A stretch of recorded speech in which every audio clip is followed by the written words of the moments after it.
guys, it's Julie Spencer, author of the Buxton Peak series. We are just starting into Buxton Peak Book 2, Center Stage, Chapter 5, which is called They're Merely Instruments in His Hands. Please don't be offended. Ian turned to Megan and took her hands. I'm going to be a bit absent for the remainder of the day. I need to focus on the instruments for a little while, and we'll be heading into rehearsals.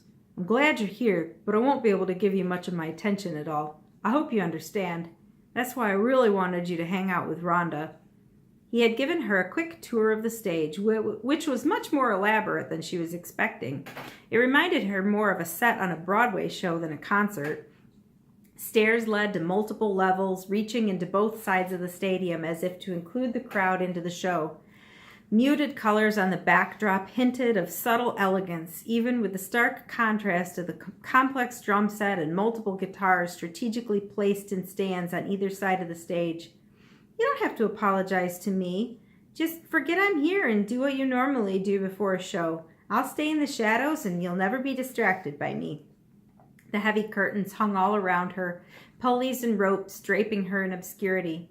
Thanks for understanding. He collected her into his arms and gave her a mildly passionate kiss that ended with him closing his eyes and stepping away from her. It was almost as if he'd flipped a switch and was a different person, a businessman with a stoic face. See you in a bit. With that, he walked away. Megan watched as he quietly stepped out onto the darkened stage. Small stage lights were here and there, but no spotlights. It was eerily quiet. In a stadium this large, with this much equipment and this many people in the building, the setting was almost surreal. Ian walked around for a few minutes, pulling at cords and looking at the backs of large speakers and lights. None of it made any sense to her, but apparently it did to him. After a little while, Ian picked up the bass guitar and turned on a small amplifier nearby. After a few basic sounds came through the speaker, he worked some basic scales slowly and methodically, then with more feeling. Eventually, it was as if the sounds flowed through his fingers and into the strings. Pretty amazing, isn't he? Megan jumped as Rhonda had snuck up behind her. She didn't take her eyes off Ian, but creased her forehead. I didn't know he knew how to play the bass guitar. He can play all the instruments. Rhonda turned to her and creased her eyebrows. Didn't you know that? He mentioned it when we first met, but more in passing. We never talked about his music. Megan shook her head. Most of the time I've known him has been a whirlwind of traveling and honeymooning and drama. I've listened to his songs, but I've never seen him perform other than the song he wrote for me, and that was on television. I guess I thought he was just the singer and songwriter. How do you think he writes the songs? Rhonda asked. He hears them in his head before he writes them. Megan stared at her husband with new eyes as he finished a slower, melodic tune. Carefully, almost reverently, he laid the bass guitar back in its stand. Before walking across the stage, Ian stopped and looked out into the dark stadium. He seemed to gaze everywhere with his eyes and head, almost as if he was orienting himself to the space, or in a way, becoming part of the space. Within just a few minutes, he strapped the electric guitar around his shoulder, and the sounds began softly but confidently. He stopped to turn some knobs on the guitar head, played a few more scales, and then the music flowed into the speakers in a way that took Megan's breath away. The crescendo screeching through the speakers came with an intensity that bordered on anger. Just as suddenly, it wound back down into soft, passionate sounds. Megan felt her heart racing. She suddenly had a new opinion of this husband she barely knew.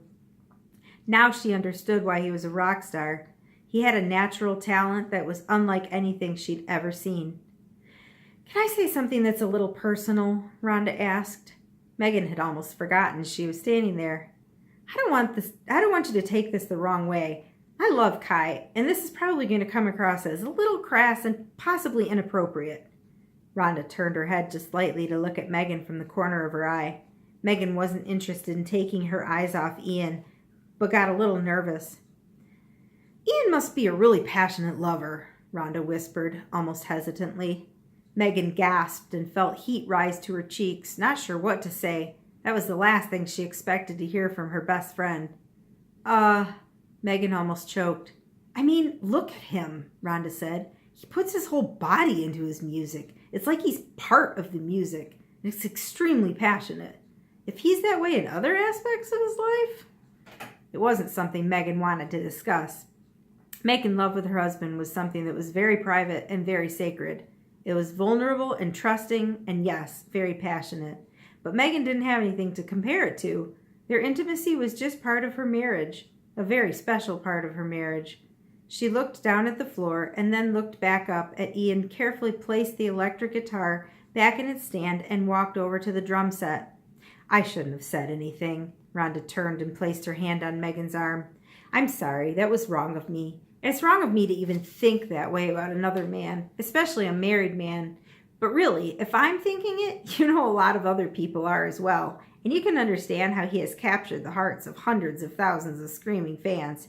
People pay big money to stand here in the stadium and watch him and listen to him. Can I say one other thing, too? At this point, Megan was a little speechless and wasn't even able to answer her friend. She just watched as Ian settled onto the stool behind the drum set and held the drumsticks gingerly in his hands as if they were delicate and special. Rhonda didn't wait for Megan to answer anyway. She had barely paused at the end of her rhetorical question. I've been watching these guys for the past couple of months, and I've come to realize that Ian is Buxton Peak. These other guys, they're instruments in his hands, playing his music. They know it, too. If any of them walked away, he could pick up their instruments and play every song he's created, and the band wouldn't miss a beat. It's Ian. It's all Ian. Wow, I had no idea, Megan said. Ian didn't start off slow with the drums. The intensity and passion with which he played astounded Megan. The pounding beats and tattered snares were perfectly timed, quick and hard, but they didn't last long. Gary appeared next to Ian with hunger in his eyes and his hand outstretched. Ian played one last pounding solo, stood up, and reverently placed the 2 wooden sticks into his friend's hand. This ritual was obviously something they had perfected over time. They looked one another in the eye with a barely perceptible smile, and Megan almost saw them take a slow breath in unison. Ian stepped out of the way, and Gary sat down as if the music hadn't stopped. Gary picked up the rhythm where Ian had left off. From some unseen place, Andy materialized on stage with a bass guitar already strapped around him, tuning the sound. Kai was the only one missing, and he came up behind the girls and startled them. Guess I'm late, Kai whispered close to Rhonda's ear before wrapping his arms around her from behind. He pulled her hair away from her shoulder and kissed her neck in a way that felt too intimate for Megan to witness, but it didn't seem to bother either of them. She got the impression they weren't that discreet with their intimacy, and it made Megan uncomfortable. Before Kai let Rhonda go, he placed his hands on her still flat belly as if to say hello to his baby, before he winked at her and walked on stage without a second glance. Once he picked up his electric guitar, the magic began.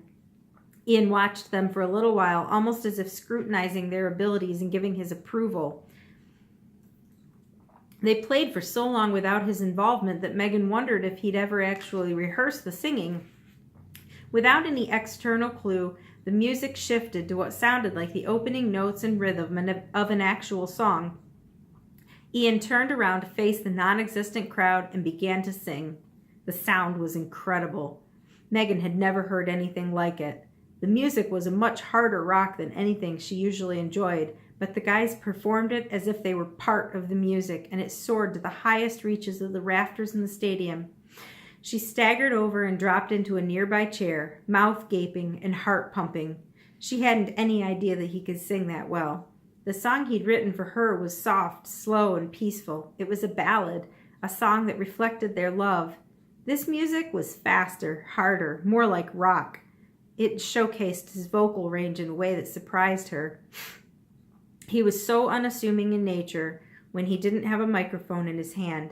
He was funny and flirtatious with everyone he met. He was spiritual and kind. This was intense.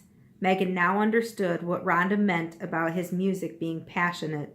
It really, truly was. Okay, we'll stop for a few minutes and we'll finish end of the chapter. If you'll go on to the next video and like and share this and subscribe to my channel, I'd really appreciate it. See you at the next chapter.